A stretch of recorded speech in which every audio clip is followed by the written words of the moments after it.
if there was a serious threat, I think that Europe could possibly get its act together, because nothing concentrates the mind than a serious existential threat. I just don't think that Russia is that. I think that Russia is a paper tiger.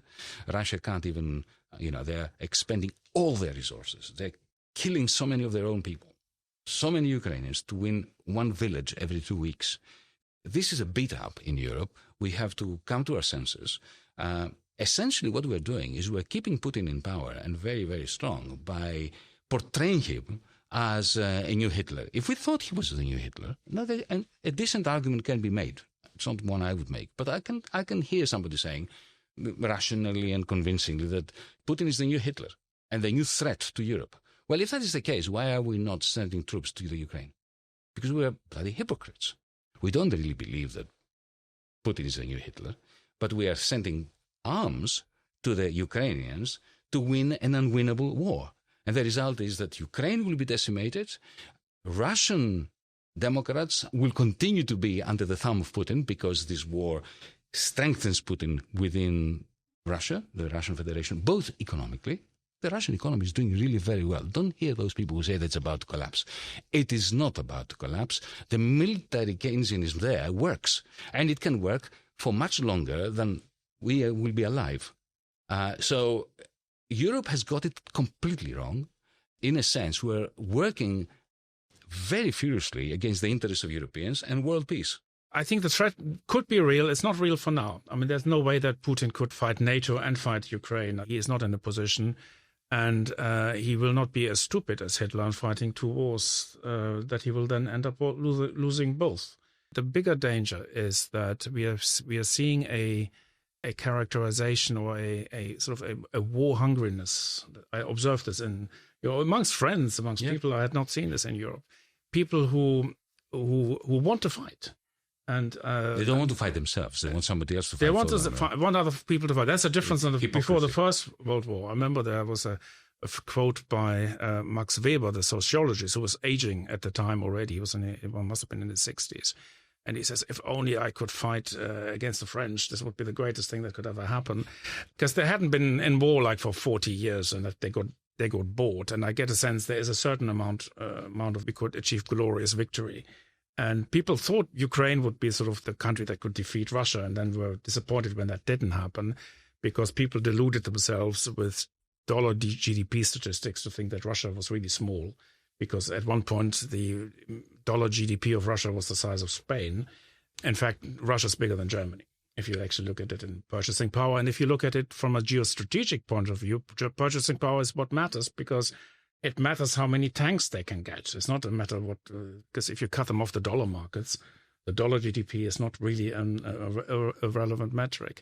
The reason where I think it could get very dangerous is that China, if, for example, you could see an escalation scenario. The Europeans, I sense there is now a majority emerging in Europe in favor of the sequestration of the Russian assets. There are about 200 billion of them held by Euroclear.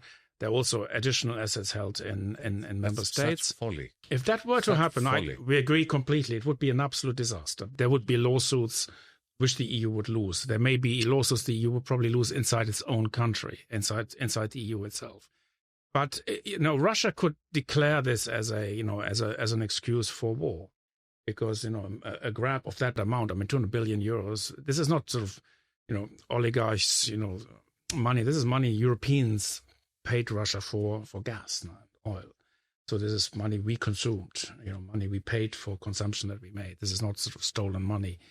There is a danger that Russia might just invade Estonia or close the Suwalki Gap or something in response to such an act. And an escalation scenario is quite possible. And we have seen our leaders not being very strategic. I have zero trust in Macron. Macron is just, he's got sort of like an attention deficit issue. Friedrich Merz is a populist. He just and who has no strategic ability. Meloni tries to keep her head down. Starmer is just happy when he sits with the big boys on the table. And one gets a sense there isn't anyone who has the leader because of the operation. There isn't. And Ursula von der Leyen, the Commission has no role in defense. It likes to have a role in defense. Defense is the next project for the EU to fail. They have started so many projects like the single market, the single currency, the Green Deal, brown. all stopped halfway. None of them completed. The Juncker plan. The banking union. The Juncker plan is plan. my favorite, absolutely. The banking union, the capital markets union, all projects started, failed. Now they start Ukraine. If I was Putin, I'd say let the EU get in on Ukraine. That's the best thing that can happen, because they will eventually... Let me disagree with you on only one thing. If the European Union, in the end, as they seem to be doing, go through with this and do confiscate part of all of the Russian assets, I certainly don't think that Putin will respond by invading Estonia. All that will happen is that the war in Ukraine will go on forever. He will never stop it. He will never even freeze that conflict. That is my fear. But since you were asking about a world war, God forbid, the danger is not Russia. The danger is the United States and China, independently of Russia. If you think about it, the two schools of thought within Washington, one, the realist school, which was against supporting Ukraine in the war, like Münchau and a large part of the Trump administration. Their argument is not that war is bad. Their argument was that we should not be wasting it. The West should not be wasting its resources on supporting Ukraine because it has to prepare for a war against China. And the Democrats, the Bidens and the Kamala Harrises and so on, the Obamas, what they would have said, Victoria Nuland, is that, no, we have to fight on both fronts. And Trump comes along and says, no, this is silly because, we're pushing Russia in the arms of Beijing. We need to plan for fighting with Beijing. I call Trump a fascist. I believe he is. I believe he's a kind of fascist. Not a carbon copy of the mid-war period fascists, but, very, very reminiscent. But I have to say that the world is safer with Trump in the White House than with the Democrats. Because the neocons, who are aching for a clash with China, effectively defected from the George W. Bush Republicans to the Obama, Biden, Kamala Harris Democrats.